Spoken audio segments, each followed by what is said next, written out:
안녕하세요. 소리 들리나요, 매니저님? 들려요? 네. 오늘도 삐삐와 함께 BSM에 오신 여러분들 환영합니다. 아, 감사하게. 우리 삐삐도 오셨고요. 벌써 몇 분 오셨네요. 반갑습니다. 오늘도 우리 말씀 보는 루틴을 만들어 가기에 참 좋은 수요일 저녁 8시 반 삐삐와 함께 BSM에 오신 여러분을 환영합니다. 삐삐가 겨울이 와서 털이 쪘어요. 털찐 삐삐. 음악 깔리나요?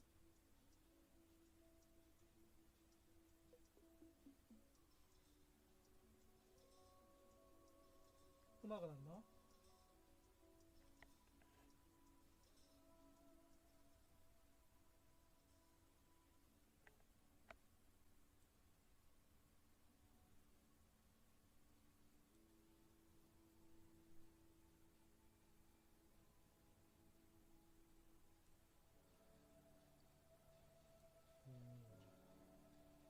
삐삐.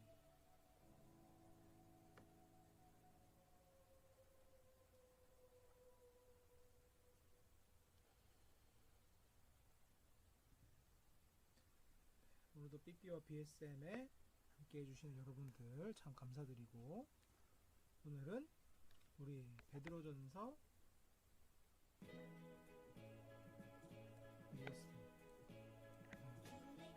오늘은 베드로전서 5장 1절에서 10절 내용을 같이 BSM하고 질문하실 것도 있으시면 질문해 주셔도 좋고, 안 해주시면 저는 편안하게 삐삐랑 놀면서 저도 말씀 연구하면서 1시간 보내보려고 합니다. 이게 매주 하는 게 아니라 일주일마다 하니까 저도 아직 이게 잘 못 다루겠어요. 마이크가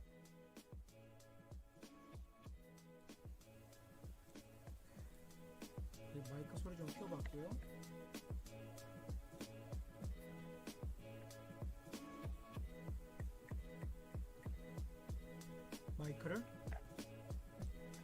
마이크는 이제 다 키웠어요. 오케이. 마이크 음량 이 정도.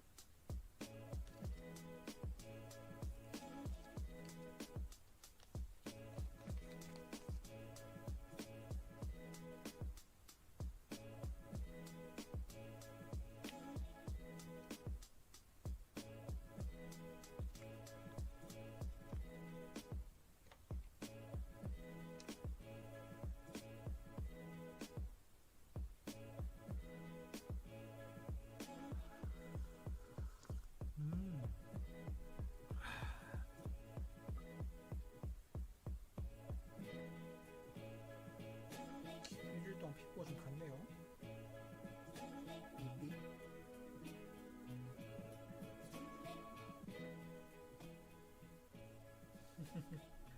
아빠 쳐다봐.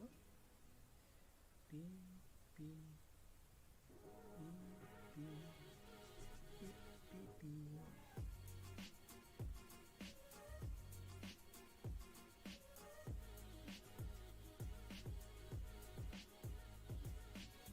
아, 조유혜님 안녕. 삐삐 인사해주자. 삐삐는 앉아있어 주는 것만으로도 역할 다 하고 있어요. 얼마나 귀찮겠네. 이모 안녕. 같이 BSM 해요.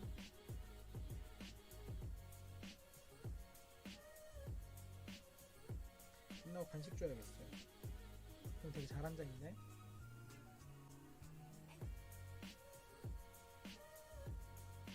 벌써 우리 BSM이 끝나가죠. 베드로전서가 엊그제 시작한 것 같은데 5장 1절에서 10절. 그럼 이제 남은 거는 11절, 12절, 13절, 14절 하면은 다음 주에 끝이에요. 벌써. 예, 베드로 존슨 왜 이렇게 빨리 간 느낌인지 모르겠어요.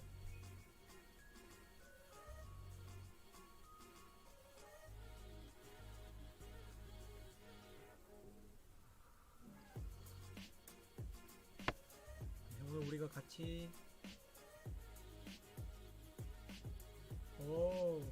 고구마님, 고구마 하면 우리 힘센 고구마님이 떠오르는데 아마 아시는 분 그분 맞겠죠? 민기 삼촌 안녕, 반가워요. 네, BSM, PBS 맞죠? 우리도 PBS 이렇게 10년 넘게 하다가 BSM으로 바꾸니까 쉽게 단어가 착착 안 붙죠 아직. 네. 의미가 Personal Bible Study PBS보다는 BSM Bible Study and Meditation 해서 성경을 연구하고 함께 묵상한다. 묵상에 함께 한다는 의미가 같이 포함되어 있기 때문에 BSM 잘 안 읽습니다. 아직 붙여야 돼요. 그래서 PB와 BSM BPM, BSM 어쨌든 BSM이 붙어야 되는데 쉽지 않네요. 그죠? 왜 삐삐래? 저기 뭐 있어? 놀래지 마.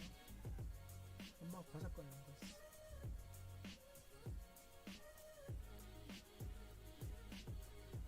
오늘 본문 베드로전서 5장 1절에서 10절. 드디어 베드로전서가 끝나갑니다. 그 다음 본문이 어딜지 되게 궁금한데 일단 베드로전서부터 끝나야겠죠? 이번 주 하고 보자.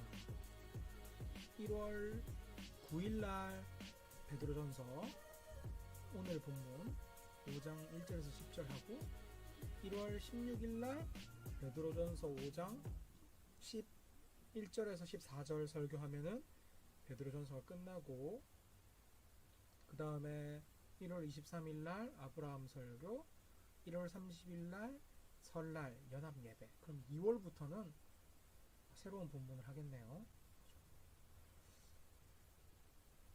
혼자 생각해보다가 간서 설교 있는 주 수요일에는 뭐하지? 우리가 원래 매주 수요일에는 수요일마다 같이 BSM 하자 그랬는데 간사 설교 있는 주간에는 BSM이 없잖아요. 필독성 나눔하거나 아니면 속으로 뭐 좀 다르게 진행하는 걸로 알고 있는데 그 주 수요일엔 뭐하지 하다가 소통방송 이랬는데 소통방송도 BJ가 신부감이 있을 때나 하는 거지 제가 누군지 다 아는데 소통방송 애매하고 같이 필독성 나눔할까? 애매하고 휴방할까? 애매한데 잘 정해보도록 하겠습니다. 뭐 할지 아이디어 있으면 주시면 좋을 것 같아요. 1번 휴방해라, 2번 필독수 나눔해라, 3번 떠들고 놀자.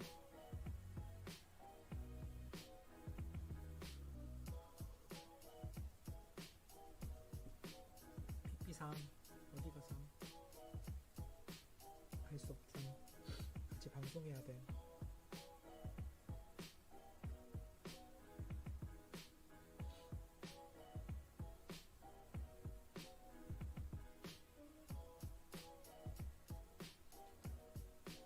글쌤 하시다가 질문 생기시는 것들 있으면 어떤 것이라도 괜찮으실 것 같아요. 물어봐 주시면 또 동시에 또 있죠. 어떤 것이라도 답변 못할 수도 있다는 거.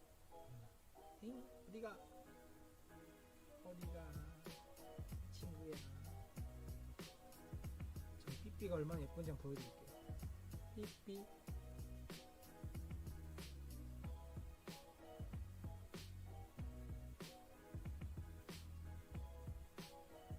저 삐삐는 이렇게 예쁘게 생겼습니다.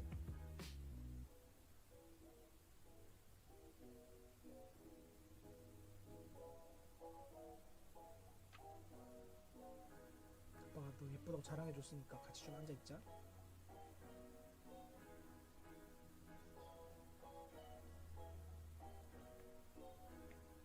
안녕. 갔다 온대요.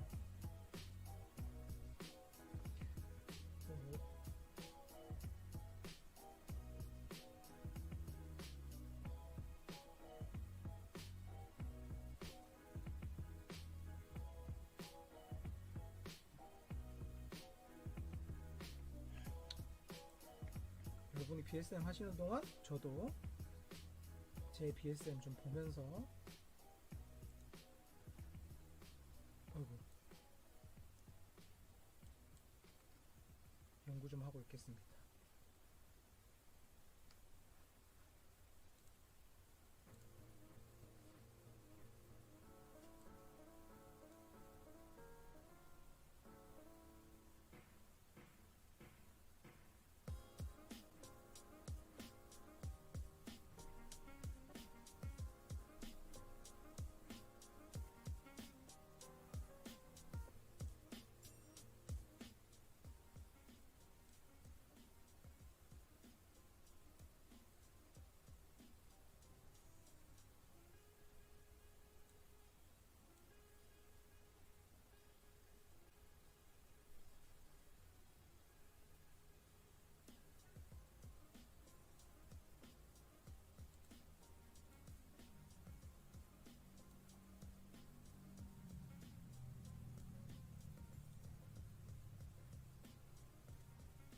네, 본문은 10절까지고요.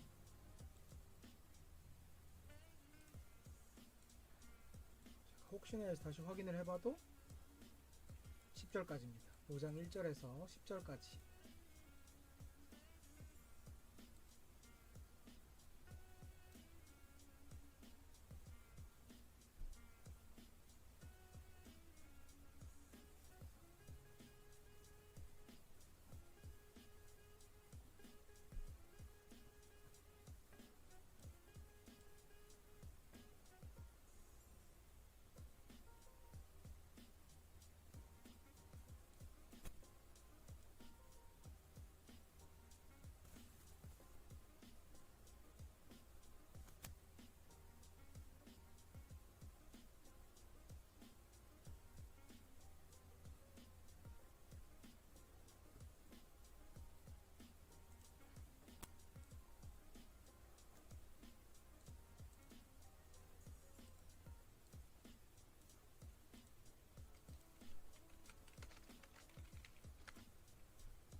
안녕하세요.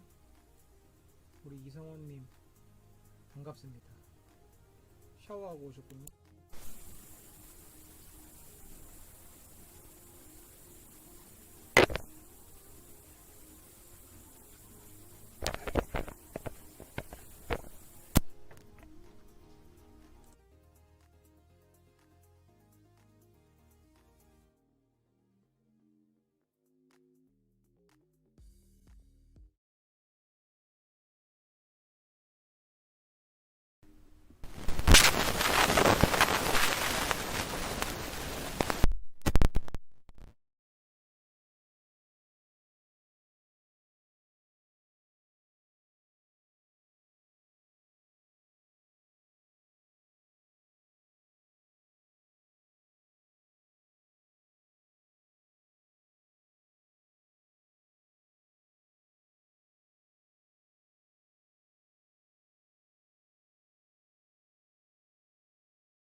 이렇게 하면 소리 나죠?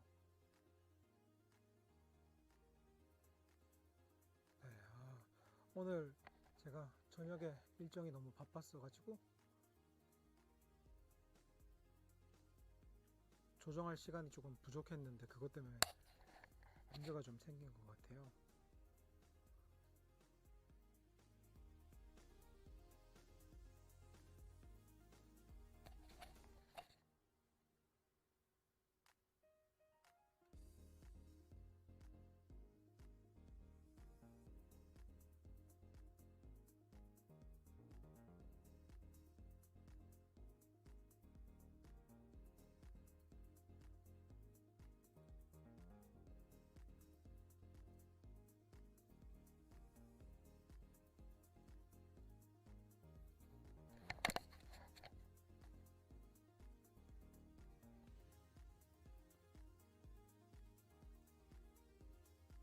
어우, 안녕하세요.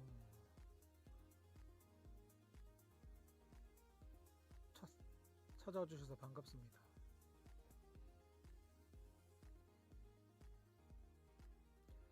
다 아는 분들인데 모르는 척 하는 거예요. 새로운 얼굴이네요. 너무 반가워요.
네, 우리 이성원님 질문 주셨어요. 6절에 하나님의 능력의 손 아래 겸손하란 뜻이 무엇인가요? 네, 6절 한번 볼게요. 그러므로 하나님의 능하신 손 아래에서 겸손하라. 때가 되면 너희를 높이시리라. 하나님의 능하신 능력의 손, 능하신 손 이렇게 표현이 되어 있는데 이건 이렇게 볼 수 있을 것 같아요. 겸손하라 6절에 겸손하라라는 내용이 나왔는데 이 겸손은 5장 1절부터 5절까지 계속 다뤄지는 내용이에요. 다뤄지는 내용. 근데 여기서의 겸손은 무엇을 의미하냐면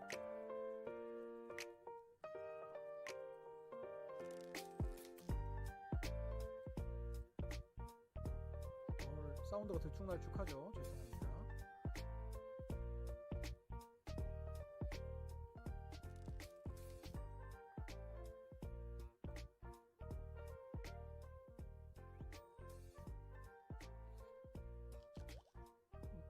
소리? 마이크? 소리 잘 나오나요? 네, 제 말은 조금 크게 하고 사운드는 조절하고 하면 되는데 6절에서 하나님의 능하신 손 아래서 겸손하라 라는 내용을 얘기할 때 1절에서 5절에 나오는 겸손이 어떤 내용인가를 잘 보면은 도움이 될 것 같아요. 1절에서 5절 내용에서 5절의 마지막에 나오거든요. 5절에 하나님은 교만한 자를 적대하시되 겸손한 자들에게는 은혜를 베푸시리라. 그러니까 서로 겸손으로 허리를 동이라. 그 겸손이라는 게 이와 같이 장로들에게 순종하고 이렇게 나오는데 젊은이들은 장로들에게 순종하고 그리고 겸손으로 허리를 동이고 해라. 그럼 겸손이 뭘까? 여기 나오면 위에서 이제 장로들에게 나옵니다. 장로들에게 여기 이와 같이 5절에 이와 같이 장로들에게 순종하라 그러면 이와 같이가 되게 중요하잖아요. 이와 같이가 어떤 내용이냐? 여기 장로들처럼 하라는 거예요. 장로들처럼. 그럼 장로들은 어디에 순종하고 있길래 장로들처럼 장로들한테 순종하라고 할까? 그 위에 보면 그 장로들아 너희는 양의 무리를 치되 장로들은 하나님의 양을 맡아서 치는 목자, 리더십들, 교회 지도자들 이런 사람을 장로라고 불렀는데 그 장로들이 그런 역할을 했는데 이 사람들이 장로로서의 역할을 할 때 다른 어떤 의도로 하지 말고 억지로 의무감이라던가 아니면 내가 명예를 위해서라던가 내가 성공하고 싶어서 사람들로부터 존경받고 싶어서 그런 다른 의도로 하는 게 아니라 하나님의 뜻을 따라서 자원하면서 해라. 교회의 지도자로서 사람들을 섬기고 그 사람들을 돌볼 때 하나님의 뜻을 따라서 해야 된다 라고 하는데 그 방법이 바로 주장하는 자세, 지배한다고 나오죠. 개역개정은 지배하지 말고 양무리의 본이 되라고 해요. 그러니까 리더라고 하면은 보통 사람을 이끌고 가는 사람들을 생각하잖아요. 그래서 리더십이다 라고 생각하면 어떤 목적을 달성하기 위해서 사람들에게 지시하기도 하고 방향을 제시하기도 하고 때로 사람들을 길러내기도 하는 목적 달성을 위해서 사람들을 지도하고 길러내고 인도하는 사람들을 리더라고 많이 생각하게 되는데 그런 자세를 하지 말고 오히려 본이 되라 라고 하는 거예요. 내가 하나님의 양을 키운다고 하면 리더들이 쉽게 이렇게 하기 쉽거든요. 너 하나님 백성 되려면 이렇게 살아야지, 저렇게 해야 돼, 이렇게 해야 돼 명령하고 사람들한테 막 시키고 이게 하나님 뜻이야 저게 하나님 뜻이야 하면서 이렇게 사람들 막 끌고 가기 쉬운데 그렇게 하기보다 자기가 먼저 예수 그리스도를 따르는 본이 되어서 본되는 삶을 보여줌으로써 저거 사람처럼 사는 게 그리스도인으로 사는 거구나, 그리스도인답게 사는 거구나 라는 생각을 할 수 있게 본이 되는 삶을 사는 게 진정한 리더십이다, 교회의 리더십이다 이렇게 이야기하는 거예요. 근데 이런 방법은 우리가 들었을 때 안 먹힐 것 같잖아요. 왜냐하면 세상이 원하는 리더, 사람들이 생각하는 유능한 리더는 그냥 조용히 묵묵히 예수를 진정으로 따른다는 게 어떤 것인지 보여주는 그런 사람이라기보다 이렇게 잘 들어와서 이거 이렇게 해, 저거 저렇게 해, 요 부분은 잘 살아야 돼, 저 부분은 잘못 살았어, 이렇게 지적도 해주고 막 가르치고 끌고 가고 이런 것이 리더십이 아닐까? 그런 식으로 해야 되는 거 아니야? 라는 게 우리가 생각하는 리더십의 일반적인 생각이란 말이에요. 교회의 리더십과 달리. 정리하면 교회의 리더십은 그러니까 성도들을 품어갈 때 자신이 본이 되는 삶을 보임으로써 성도들이 나도 저렇게 살고 싶어, 나도 그리스도인이 되어야겠다 라는 생각이 들 수 있는 그런 본을 보이는 삶이 리더된 삶인데, 세상에서 리더십이라고 하면 어떤 목표를 향해서 달려야 되니까 사람들 채찍질할 때도 있고, 아니면 그 사람들을 지적하고 피드백해주고 또 고칠 때도 있고 끌고 가고 그럴 때가 있는데, 우리에게 익숙한 리더십은 아무래도 누군가가 피드백해주고 이끌어가고 땡겨가는 거잖아요.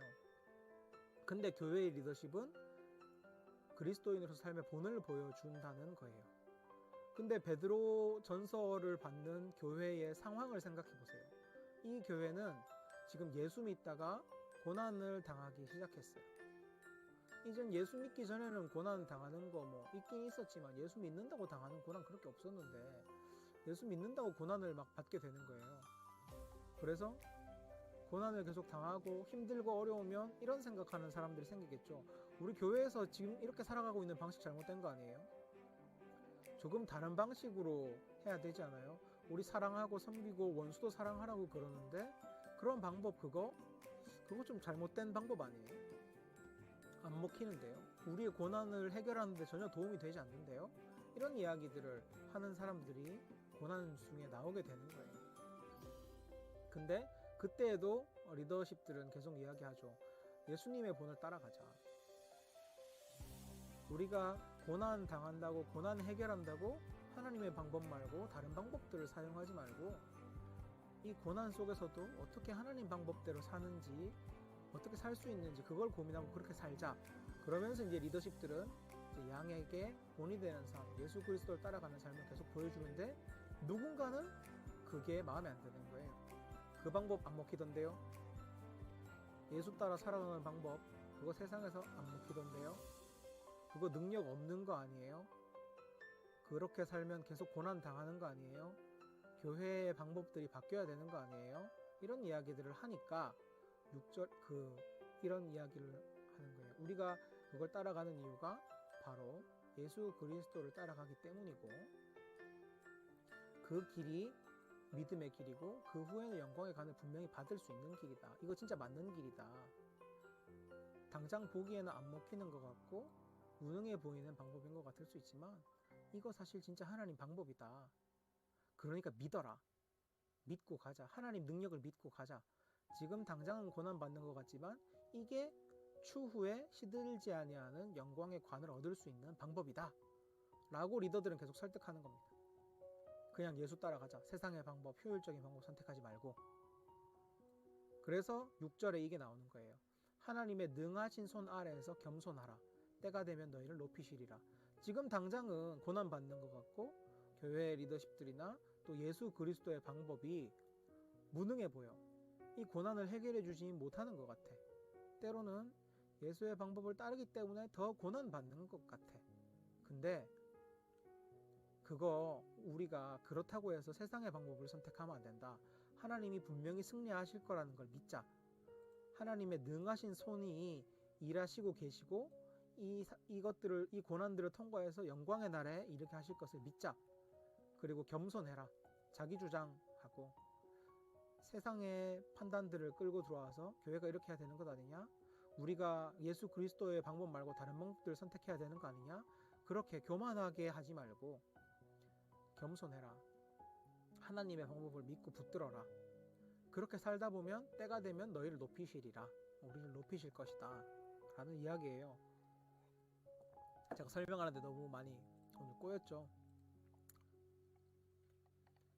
그래서 6절에 하나님 능하신 손 아래서 겸손하라라는 것은 지금 우리가 고난받고 있을 때 시험에 들 수 있는 여러 가지 내용들, 하나님 방법이 안 먹히는 것 같은 거, 예수의 방법이 안 통할 것 같은 거, 오히려 예수 방법대로 살아서 더 고난을 당하는 것 같은 거, 그런 생각들이 들면 우리는 시험에 들어요. 예수의 방법 버려야 되는 거 아니야? 다른 방법 선택해야 되는 거 아니야? 말씀대로 사는 거 이거 다 헛방인 거 아니야? 말씀대로 살아도 고난 해결 안 해주는데 이거 헛방인 거 아니야? 세상으로 돌아가게 되는 거 아니야? 이런 생각들을 하면서 하나님의 방법을 부정하고 하나님을 믿지 못하니까 여기 나오죠. 하나님은 교만한 자들을 대적한다고. 그게 이제 교만한 거예요. 하나님이 하시고 있을 것을 믿는데, 하나님 분명히 일하실 건데 내가 당장의 고난이 해결되지 않거나 이 상황이 이해가 안 되니까 하나님 뜻과 방법 말고 내 뜻과 방법 좀 이걸로 상황을 해결해보고 그게 더 좋은 인생일 것 같고 그걸 선택하려는 게 이제 교만한 자가 되는 거고, 그래서 그런 시험이 들 때에도 하나님 일하실 걸 믿고 하나님 능하신 손 아래에서 하나님이 능력이 있으시고 지금도 일하고 계시고 당장은 고난을 겪는 것 같지만 결국 하나님 방법이 승리할 것을 믿고 겸손하라. 믿고 하나님을 따라왔던 그대로 계속 쫓아가라. 하나님 방법을 계속 사용해라. 그게 이제 하나님 손 아래에서 겸손하라는 거고, 때가 되면 너희를 높이시리라. 언제? 영광의 날이 왔을 때 그렇게 산 사람들이 너네가 진짜 잘 산 사람들이다 라고 함께 예수 그리스도와 함께 높아질 것이다. 이런 내용을 6절은 담고 있는 거죠.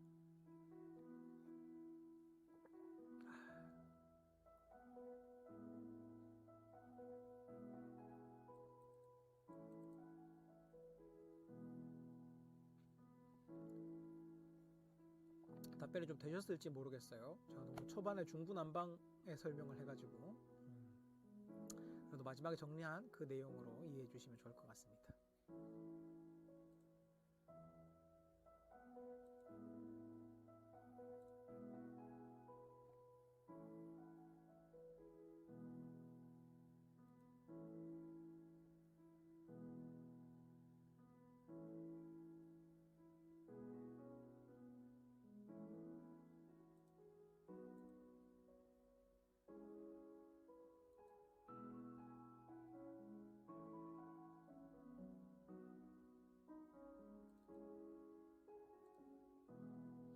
그러면 권면하는 것과 시키는 것은 어떻게 구분이 되는 건가요?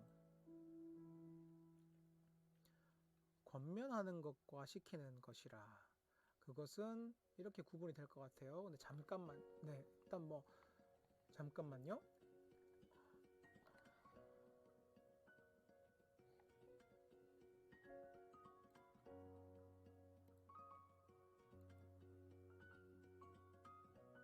권면하는 것과 시키는 것이 어떻게 구분되는 건가요? 라고 했을 때 아마도 생각하시는 부분이 그 리더십이 본을 보이는 거라 그랬는데, 시키는 게 아니라 막 주장하는 자세, 이 3절에 나오는 마이크가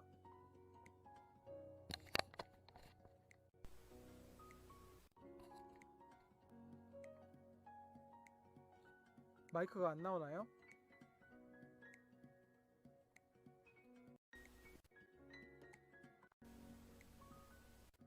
마이크 나와? 네, 마이크. 오늘 장치적인 문제가 좀 많이 심하네요. 정말 죄송해요.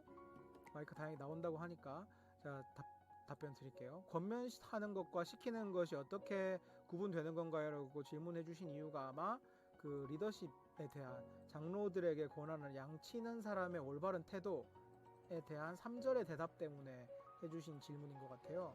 어떤 식으로 양을 쳐야 됩니까? 라고 했을 때 베드로는 3장에서 맡은 자들에게, 그러니까 내가 품고 있는 사람들에게 주장하는 자세를 하지 말고, 개역개정에는 지배하지 말고라고 되어 있죠.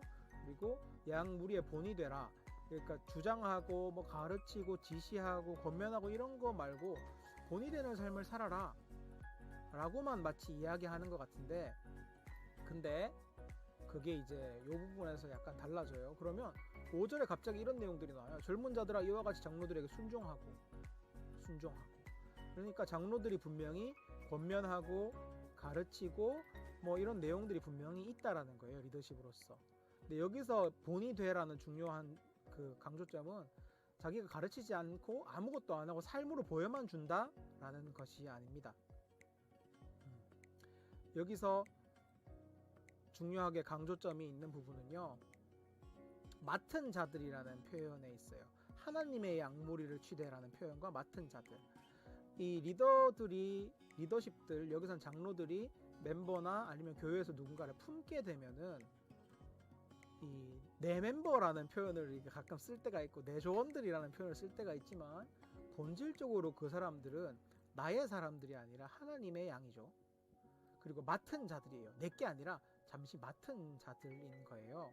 그래서 우리의 목적이 뭐냐면 이 사람들을 양을 친다고 하는데 양을 친다는 거에 대한 해석이 들어가야 됩니다. 자, 양을 친다는 거에 대한 해석을 잘 보고 싶을 때는 요 베드로전서 5장 1절에서 10절을 읽으실 때 제가 추천해 드리고 싶은 게 먼저 있어요.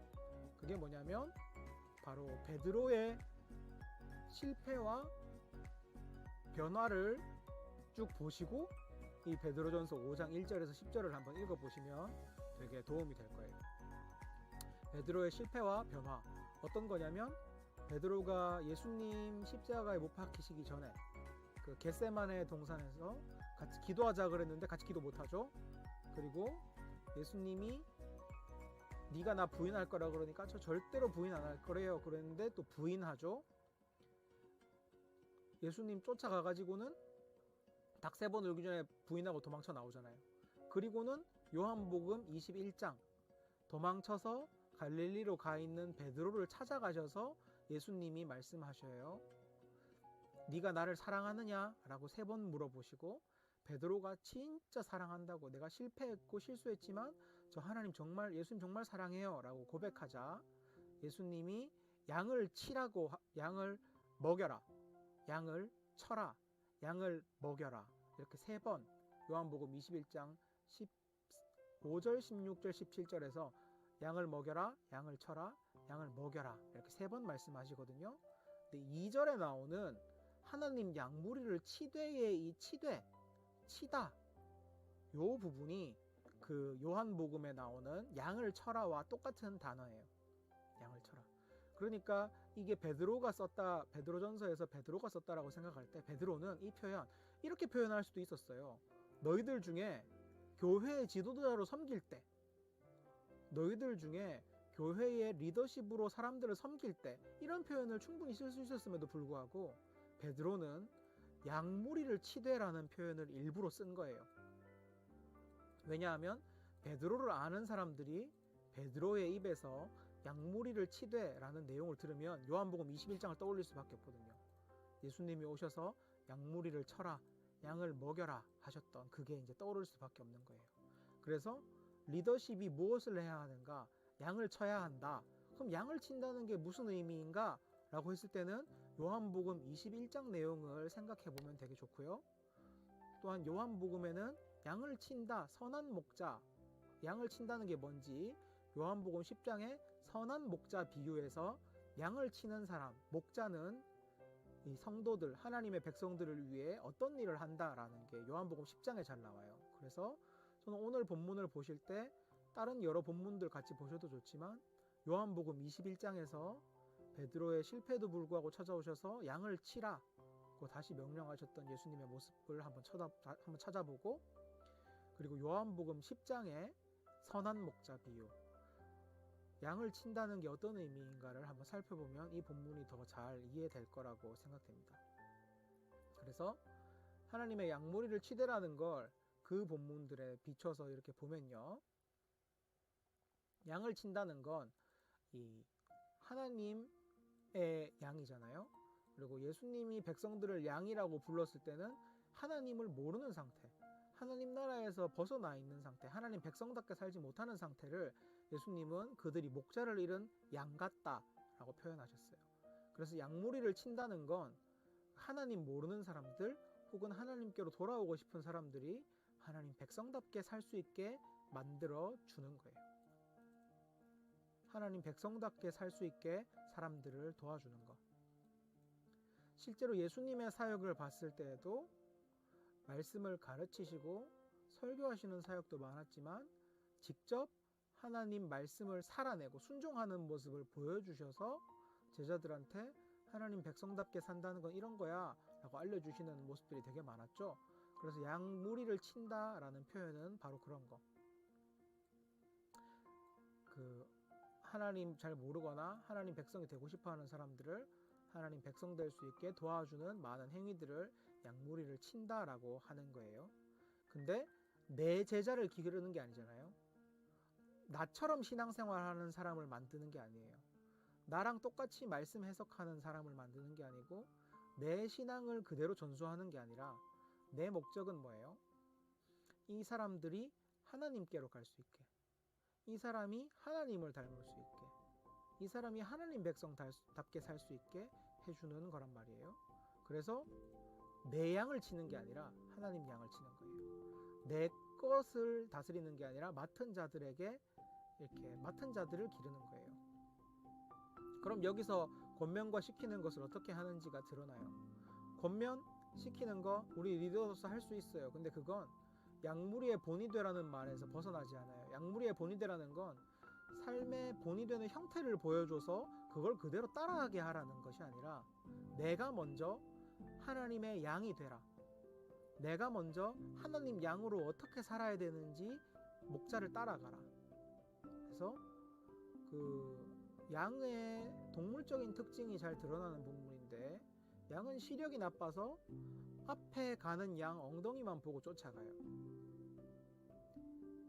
그래서 목자가 첫 번째 양을 끌고 가면요, 두 번째 양은 그 양 꽁무니를 따라서 쫓아가고 세 번째 양은 두 번째 양 꽁무니를 쫓아서 쫓아가고 그 뒤에 양 붙어서 양이 한 줄로 이렇게 주르르르 가요.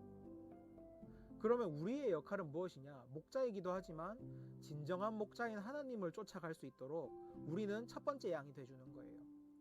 그러면 내 제자들은 내가 예수님 따라가는 그 뒷모습, 아니면 예수님을 사랑하고 하나님 백성답게 사는 그 삶을 보고 자기도 하나님 백성, 첫 번째 양을 두 번째 양이 따라가듯이 이렇게 따라가는 거죠. 그 과정 중에 권면이 있을 수 있는 거예요. 내가 예수님 먼저 따라가는 첫 번째 양으로서 이 친구가 예수를 닮기 위한 목적, 이 친구가 하나님 나라를 경험하고자 하는 목적으로 권면하고 시킨다면 그건 내가 양무리의 본으로서 권면하고 시키는 것이 되는 거고요. 그런 거 말고 가끔 리더 하다 보면 그러고 싶을 때 있어요. 나랑 색깔이 비슷한 사람들을 많이 만들고 싶을 때가 있어요. 내 색깔을 내고 싶달까? 좀 보면은 성경에도 아볼로 파다, 베드로 파다 하면서 이렇게 파당이 막 나눠지고 그러잖아요. 그런 것들을 보면서 좀 자기를 위해서, 자기 이득을 위해서, 아니면 자기의 리더십의 색깔을 딴 사람들한테 많이 묻히려고, 그러려고 만약에 권면하고 시키고 그런다? 그러면 그 사람은 이거죠. 맡은 자들에게 주장하는, 그 사람들을 지배하려고 하는 사람들인 거죠. 그래서 묵묵히 보여주는, 겉으로 삶이 어떤 것이다 보여주기만 하는 그런 행동을 양무리의 본이 되라 라고 표현했다기보다 하나님을 쫓아가는 삶의 모습이 어떤 것인지를 드러내는 것, 그것을 양무리의 본이라고 하는 거예요. 그러니까 그게 삶으로 살아내는 모습일 때도 있고, 말로 가르칠 때도 있고, 권면할 때도 있고, 무언가 그 친구를 위해 하나님 좀 더 쫓기 위해서 너 이렇게 살아야 되지 않겠어 라고 시키는 게 될 수도 있죠. 근데 그 목적이, 그리고 그 의도가 이 친구가 진짜 이걸 통해 하나님을 닮았으면, 하나님 양이 됐으면 이라면 나는 양무리의 본으로서 권면하고 시키는 거고, 다른 욕심이 있어가지고 그랬다면 그거는 하나님 양으로서, 하나님의 리더십으로서가 아니라 그냥 내 욕심. 그래서 이제 2절 그런 거, 더러운 이득, 내 명성이나 내 재산이나 내 파벌, 이런 걸 위해서 권면하거나 그러면 안 된다는 거예요. 오직 나의 권면의 목적과 의도가 정말 이 사람이 하나님 양이 되기 위한 것이라면 그것이 바로 이겁니다.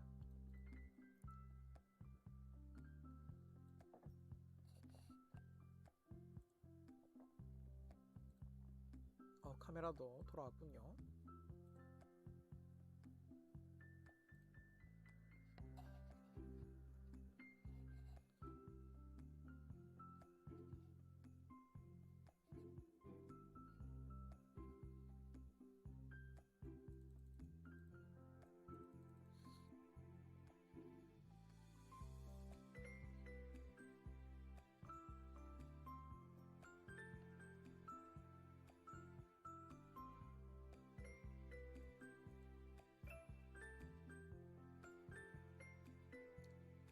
그래서 장로들에게 해주었던 장로들한테 좋은 리더가 되라, 리더십이란 이래야 된다 라고 이야기해준 부분들을 생각해보면 좀 생각해볼 부분이 많은 것 같아요.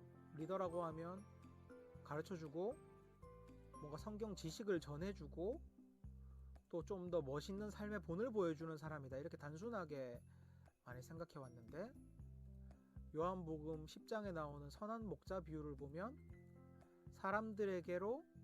사람들을 하나님께 인도하기 위해 자기를 버리는 것이 목자의 길이다 라고 이제 요한복음 10장은 이야기하고, 그렇다면 교회에서 말하는 진짜 리더는 뭐 어떤 기능적인 것도 있겠죠. 가르치는 거, 뭐 좀 피드백해 주는 거, 도와주는 거, 여러 가지 기능적인 면에선 그런 걸 이야기할 수 있지만, 본질적으로는 하나님 나라의 리더는 하나님께로 사람들을 인도하기 위해서 자신을 버리는 것까지 할 수 있는 사람들,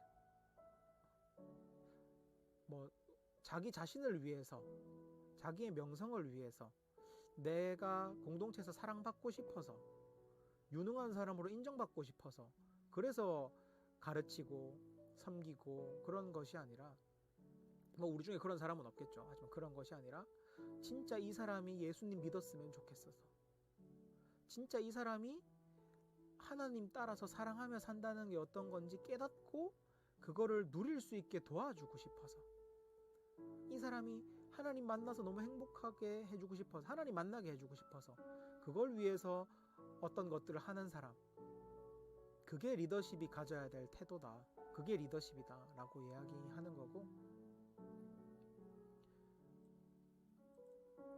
그걸 위해서 예수님은 양떼를 먹여라, 쳐라, 뭐 이런 표현들을 많이 사용하셨던 거죠.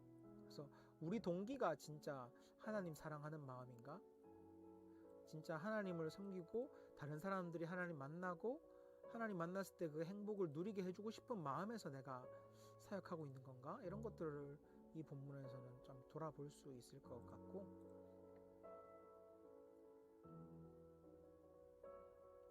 그러니까 이런 게 있겠죠. 그런 중요도 있었던 거예요. 그렇게 리더들이 돼야 되는데 억지로 하거나 더러운 이득, 명성이든 돈이든, 이때는 사역자들 살해 이때도 받았으니까 그런 거를 위해서 일하는 사람들도 있었기 때문에 또 경고했던 것 같고, 그리고 그게 본이죠. 예수님이 보여주셨던 거. 예수님 뭐 하셨어요? 선한 목자로서 하나님께로 사람들을 인도하시기 위해서 우리 그분의 목숨까지 버리셨잖아요. 그분이야말로 선한 목자시고 그 삶의 모습이야말로 모든 그리스도인이 따라가야 될 본인데, 우리도 그렇게 삶으로써 다른 양들의 본이 될 수 있는 거죠. 예수님이 우리에게 본이 되셨던 것처럼 그분의 마음속에는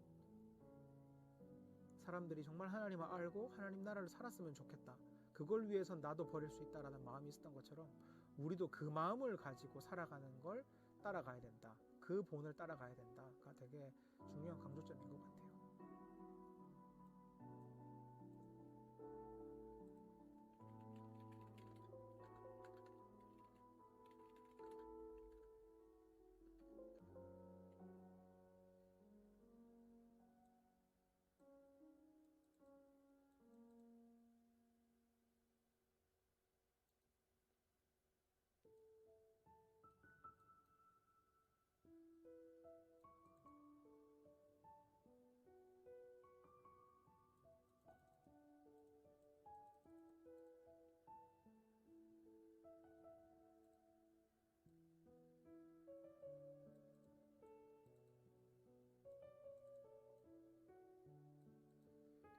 그리스도인답지 않은 삶에 대해서 권면했는데, 사회적 범법이 아니고 다른 사람 피해주는 거 아니라면서 네 일 아니니까 신경 꺼라고 하면 뭐라고 말을 해야 할까요? 네.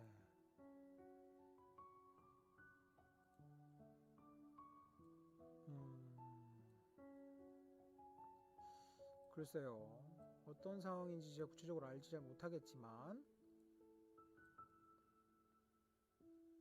저렇게 얘기하면 어떻게 해야 될까요?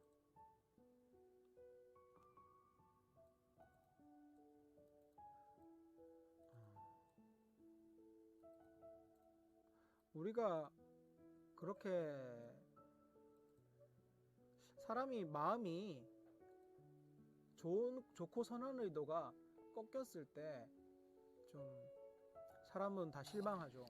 아마 그 이성원님이 권면했을 때 그리스도인 누군가에게 권면했을 수 있어요. 그 친구의 어떤 모습에서 뭐 좀 그리스도인답지 못한 모습을 발견했다거나 그랬을 때 따뜻한 마음에서 사실 권면하게 되잖아요. 그러니까 사실 권면하고 싶은 사람은 없어요. 왜냐하면 쓴소리로 들릴 수 있고 이렇게 듣기 싫은 말을 하게 될 수 있잖아요. 권면을 즐겁게 할 수 없어요. 누구나 행복하게 권면하는 사람은 없어요.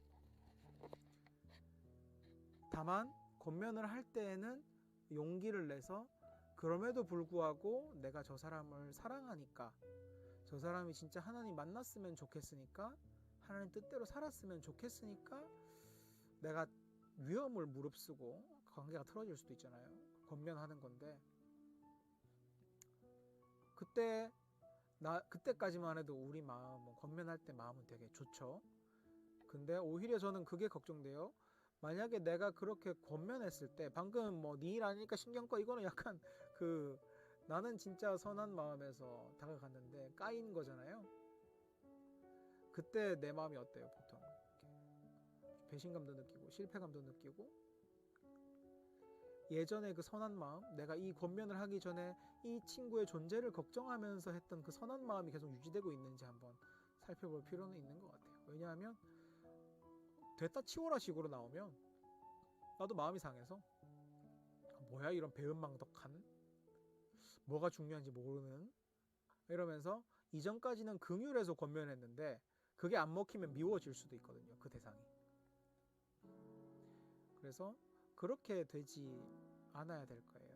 혹시나 내가 그 친구한테 더 권면하거나 그 친구를 더 품으려고 하니까 이전에는 분명히 긍휼한 마음이었는데 계속 미움이 더 늘어나는 것 같고 막 그 친구가 더 싫어지잖아요. 그러면 일단 두세요. 그냥 두시고요.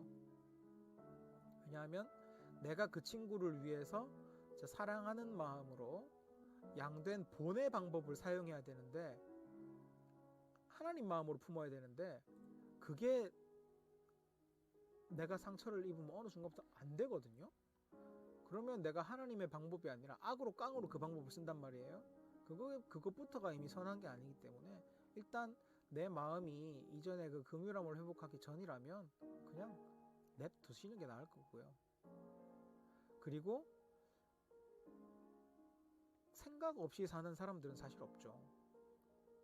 내가 권면을 나는 정말 안타깝고 중요한 것들이라고 생각해서 권면을 했지만 그 친구가 어떤 생각을 하고 있는지 정확히는 몰라요. 우리는. 그렇기 때문에 나는 내가 어떤 의미에서 왜 권면을 했고 너의 어떤 모습이 어떤 식으로 느껴졌기 때문에 그랬는데 혹시나 내 오해였는지 너는 다른 생각들이 있는지 한번 얘기를 나눠보시면 더 좋을 것 같고 만약에 네 일 아니니까 신경 꺼라고 직접 이야기를 했다면 그렇다면 내가 아니라도 누군가와는 그런 이야기를 한번 나눠봤으면 좋겠다. 난 정말 너를 위해서 한 말이다 라는 우리가 정말 그 사람을 위해서 그 사람과 하나님을 위해서 한 일이라는 것까지 오해되지 않게 괜히 이제 뒤에 사이 틀어지면 그게 오해되니까 그 마음을 계속 지켜주시고 적당히 내가 그런 진짜 이 사람 하나님 앞에 들어가고 싶은 마음을 유지할 수 있을 때까지만 일하시고 냅두세요.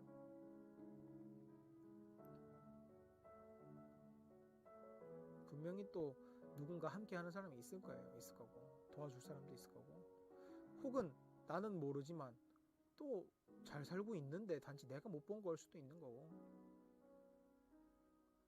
그렇지만 또 중요한 건 그들을 위해서 기도하여 주는 거는 정말 중요한 일이겠죠. 그래서 잘 모르겠을 때는 한 발 물러서서 진짜 그 친구를 위해 기도하고 다른 사람들과 함께 이 상황을 나누면서 물론 그 친구가 동의한다면 나누면서 함께 해결해 가야지 내가 또 정답을 다 알고 있는 건 아닐 수 있으니까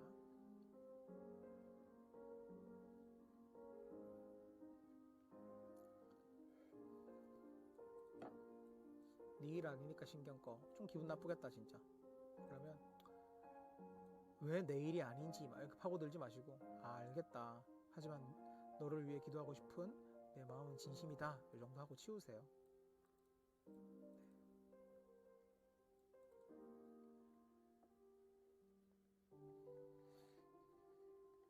삐삐가 여기 있었는데.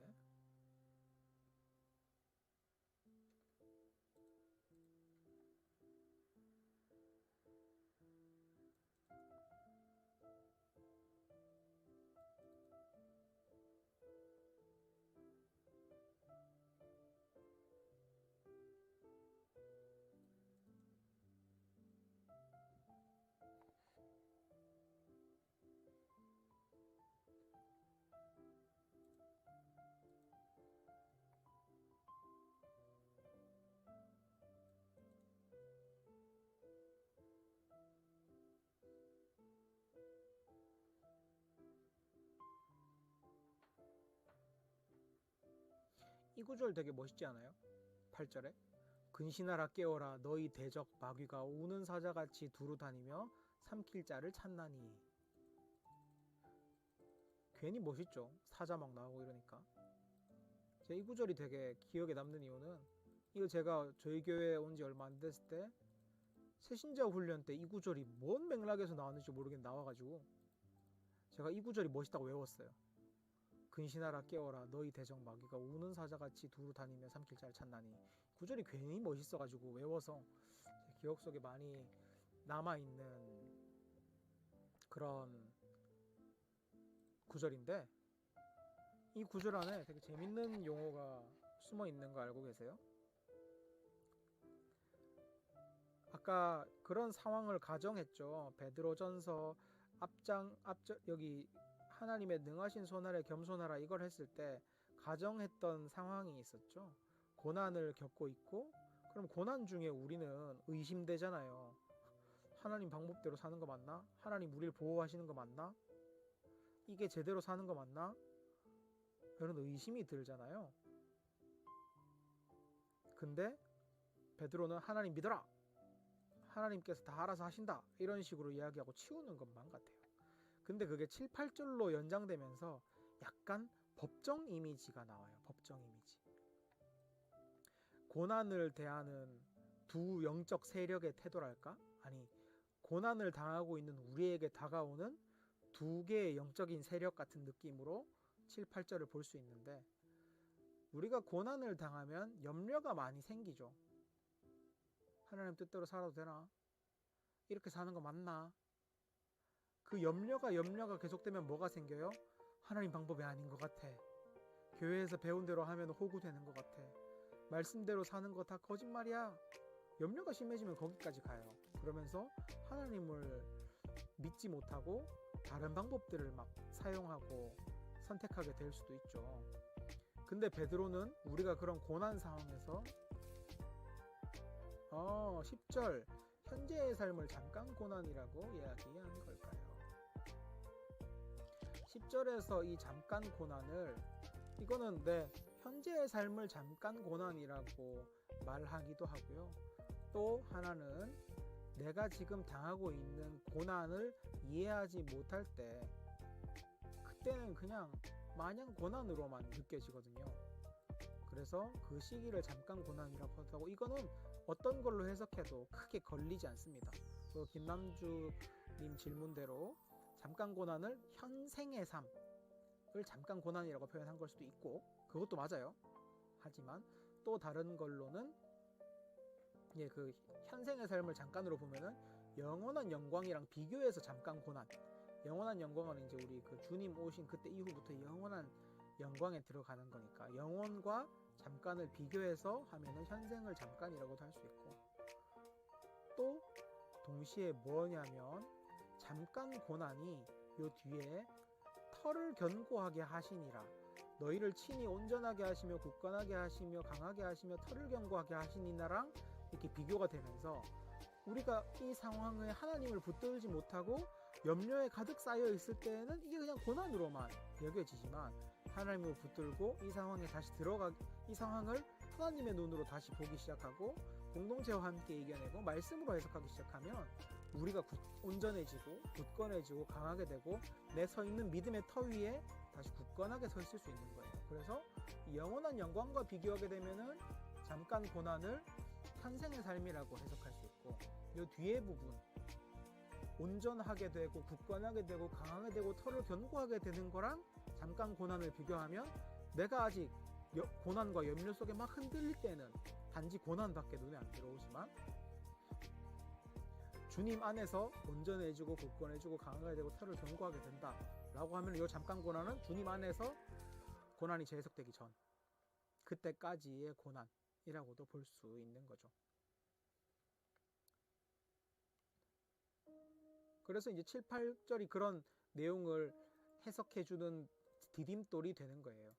내가 고난 중에서 염려하고 있을 때 주님은 분명히 우리를 돌보고 계신다. 진짜 우리를 절대로 돌보고 계신다. 사랑하고 우리를 너무나 아끼시고 또 신실하신 분이기 때문에 분명히 돌보고 계신다. 그러니까 맡겨라. 이게 이제 능하신 손 아래서 겸손하게 계속 살아라. 이렇게 되는 건데, 동시에 이게 이제 하나님 편에서 나오는 메시지죠. 내가 너를 돌보고 있어. 내 안에서 다시 고난을 봐. 여기서 이유를 한번 찾아봐. 아니 고난 중에도 그리스도인으로 살 수 있는 소망을 줄게. 이게 7절의 내용이라면 8절은 그거예요. 대적 마귀가 우는 사자같이 두루 다니며 삼킬 자를 찾나니인데, 이 대적이라는 단어가 법적 용어거든요. 법적 용어. 그러니까 법적 상대방이에요. 법적 상대방. 내가 검사면 대적은 변호사고요. 내가 변호사면 뭐 대적이 검사겠죠. 그래서 법정 이미지로 7, 8절을 보면 되게 좋은 거예요. 나는 지금 고난 속에 있어. 고난 속에 있으니까 마치 내 지금 고통과 고난을 막 겪으면서 나는 죄인인가? 하나님 잘 못 살고 있나? 하나님 따르는 건 잘못된 삶인가? 그러면은 그런 우리를 막 꼬시려고 마귀가 우는 사자같이 두루 다니면서 우리한테 증거를 막 갖다 줘요. 마귀가 우는 사자처럼 두루 다닌다라는 건 욥기를 보면 알 수 있는 이미지인데, 욥기 보면은 마귀가 되게 열심히 사는데, 마귀가 되게 열심히 살거든요. 세상을 순찰하고요. 여러 증거들을 찾아요. 근데 그 이유가 믿음은 헛된 거다. 하나님 믿지 마라. 하나님 나랑 같이 하나님 손 털고 하나님에게서 떠나자라고 욥을 설득하고 계속 꼬시고, 그러기 위해서 마귀가 되게 노력하면서 살거든요. 그래서 대적 마귀는 뭐냐면, 고난 속에서 우리가 시험 고난 들고 염려가 될 때 그 염려에 계속 물을 부어주는 거예요. 내가 괜히 고난 중에 힘들다가 예수 따라 사는 거 이거 잘못된 거 아니야? 이 방법이 맞을까? 라고 고민하면은 마귀가 거기에 대한 증거들을 막 찾아주는 거예요. 맞아. 예수 따라 사는 거 헛된 거야. 말씀대로 사는 거 안 먹혀. 하면서 그런 생각들을 계속 넣어주고 막 그런 예시들. 봐라. 예수 믿어도 병 걸린다. 봐라. 말씀대로 살았더니 사기당하잖아. 이거 헛된 삶이라니까. 이런 증거들과 상황들을 계속 우리한테 보여주면서 고난의 염려에 이어서 주를 떠나는 것까지 이어지게 마귀가 계속 우리를 설득하는 거예요. 근데 우리의 변호사 대신 예수님이 나타나셔가지고, 야 저거 다 거짓말인 거 알지? 쟤 나한테 졌어. 쟤 지금 너 저렇게 꼬신 이유가 뭐냐면 쟤는 이미 패배해서 지옥 갈 건데 너 손잡고 같이 가려고 지금 너 꼬시는 거야. 이렇게 법정에서 서로 내가 맞다 네가 맞다 서로의 증거를 가지고 와서 마귀랑 예수님이랑 싸우는 거를 상상해 볼 수 있는 게 7절 8절이에요. 그래서 고난 중에 예수 이때 나는 이 법정에서 누구 말을 들을지 고민하는 거죠. 이때 만약에 마귀의 말을 들으면 잠깐 고난이 영원한 고난으로 이어지는 거예요. 근데 예수님의 메시지를 듣고 말씀에 다시금 귀를 기울이고 주의 눈으로 다시 보게 되면 고난이 조금 다르게 해석되는 경우도 많죠. 아니면 고난을 이겨낼 수 있는 힘을 얻는 경우도 많고, 때로는 고난 중에도 여전히 즐겁고 행복하고 혹은 최소한 그리스도인답게 살아가는 방법을 찾게 되죠. 그래서 대적이라는 단어가 되게 재밌어요. 그래서 9절에 너희는 믿음을 굳건하게 해서 그를 대적하라는 거예요. 예수님이 니네를 돌보고 있긴 한데 마귀가 계속 니네 꼬실 거거든. 틀렸다고 얘기하고 말씀대로 살면 안 된다고 얘기하고 꼬실 거거든. 그러니까 믿음을 굳게 해라. 예수님이 마귀를 이겼다는 걸 기억하고 이 삶이 맞다는 걸 기억하고 그리고 내 대적 마귀를 대적해라. 이런 얘기들을 하는 거죠.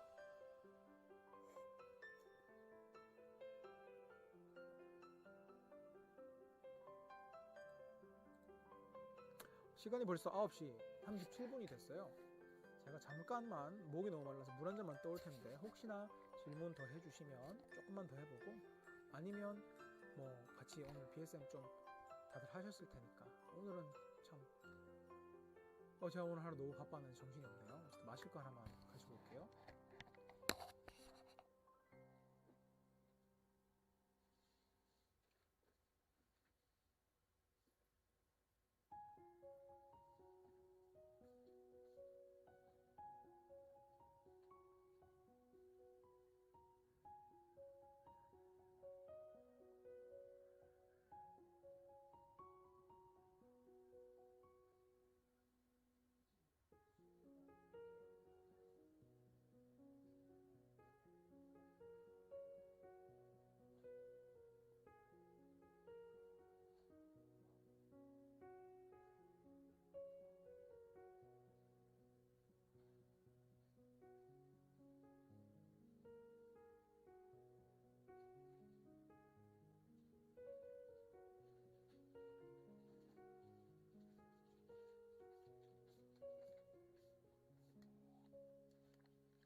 달래.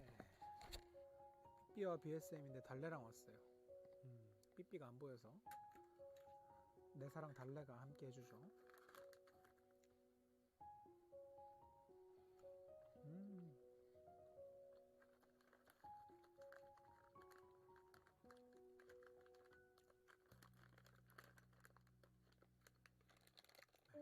한 42분까지만 질문도 없으시면 오늘은 그때까지만 기다려보고 방송을 마무리해 볼게요.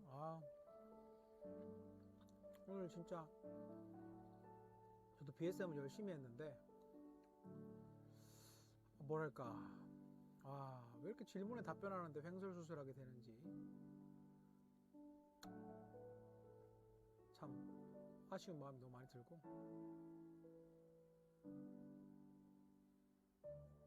되게 재밌는 해석들도 많고 저는 되게 즐겁게 BSM 했는데, 역시 이걸 또 다른 분들과 나누는 건 조금 또 다른 영역의 이야기다라는 생각이 드네요.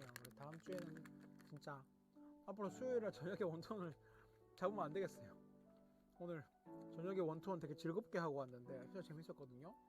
오늘 만난 친구가 너무 입담이 좋아가지고 진짜 원투원 즐겁게 하고 왔는데, 원투원 하고 막 급하게 들어와서 방송 키고 이러니까 멘트를 준비하거나 조금 더 이 방송용, 그러니까 글로 제가 해석한 거 써놓은 거 말고 마이크를 통해서 답변 드리기에 좀 알아듣기 쉽게 정리할 시간이 없었던 게 오늘 좀 횡설수설하게 된 원인 아닌가 생각이 들고,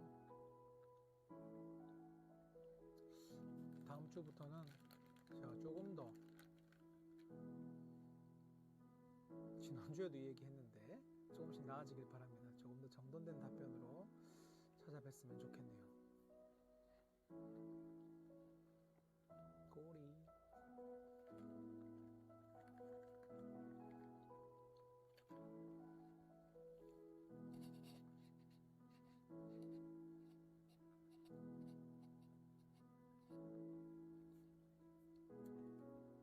감사합니다, 김남주님. 희망이 되네요. 제가 2번 했는데 2번 다 횡설수설해서 이거 방송 접어야 되나 이런 생각 하거든요. 힘이 납니다.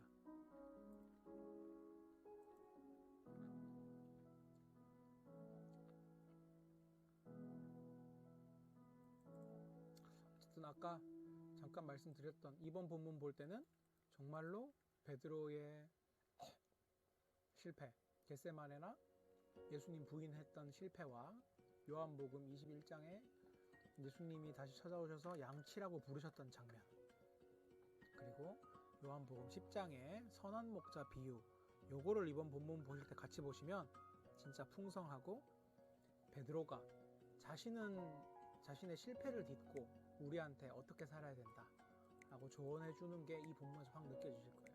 그래서 그런 거를 정말 추천합니다. 베드로 좋아해요. 오늘도 함께 해주신 여러분 너무 감사드리고요. 오늘 방송 여기까지 하도록 하겠습니다. 다들 계속 BSM 열심히 하시고 이번 주도 좋은 말씀으로 함께 찾아봤으면 좋겠네요. 다들 좋은 밤 되세요. 여기서 젊은 사람들은 지금으로 생각하면 멤버인 거죠? 네. 질문 감사합니다. 뭐 질문 언제나 있으면 바로바로 답변하죠. 여기 5절 말하는 거죠? 젊은 자들아 이같이 장로들에게 순종하고. 그렇죠. 이것도 두 가지로 나눠서 해석을 해요. 베드로전서는 그런 내용이 많잖아요. 종들아 누구들아, 남편들아 아내들아, 이런 식으로 대구되는 두 그룹이 상호 존중해야 된다라는 내용들이 많아요. 뭐 예를 들면 아내들은 순복하고 남편들은 뭐 해야 된다 그랬죠? 4절에 뭐 사랑해야 된다 그랬나? 이런 식으로. 네, 요거 답변하고 바로 베드로 삼행시 한번 해볼게요.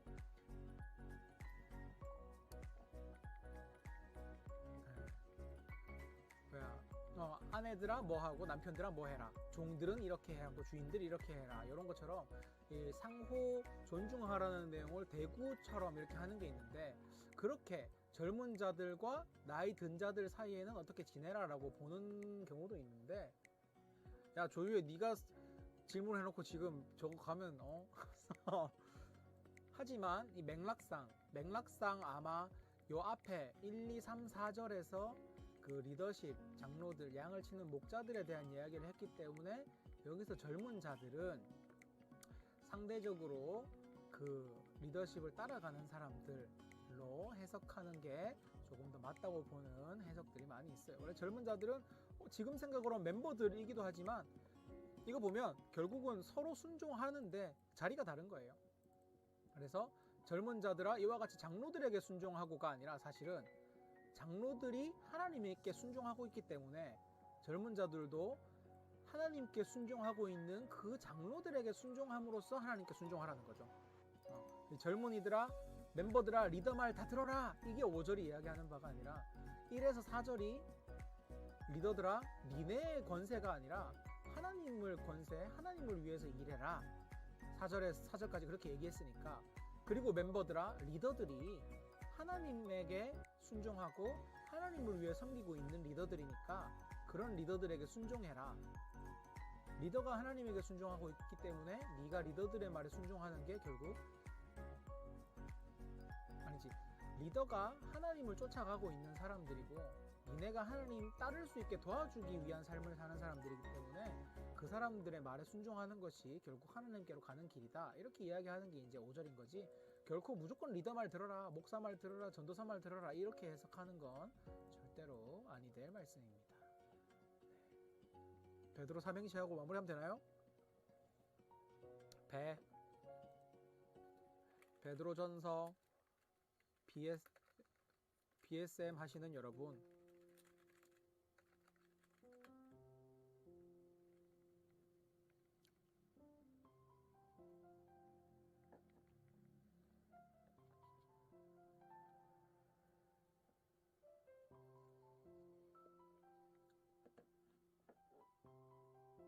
오늘 안 띄워주네.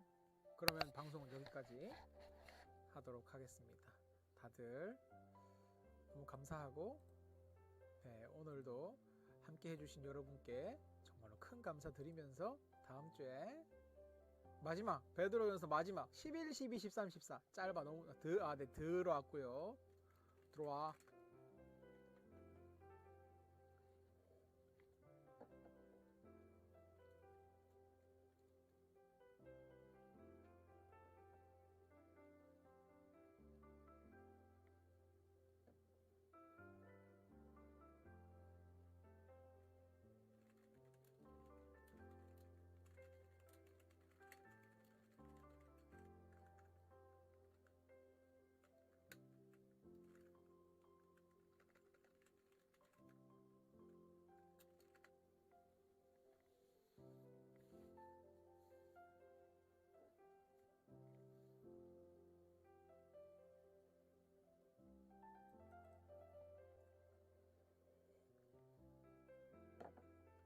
네, 베드로 다 했고요. 로움숲 민기 형제 첫 방문 감사합니다. 끝났고요.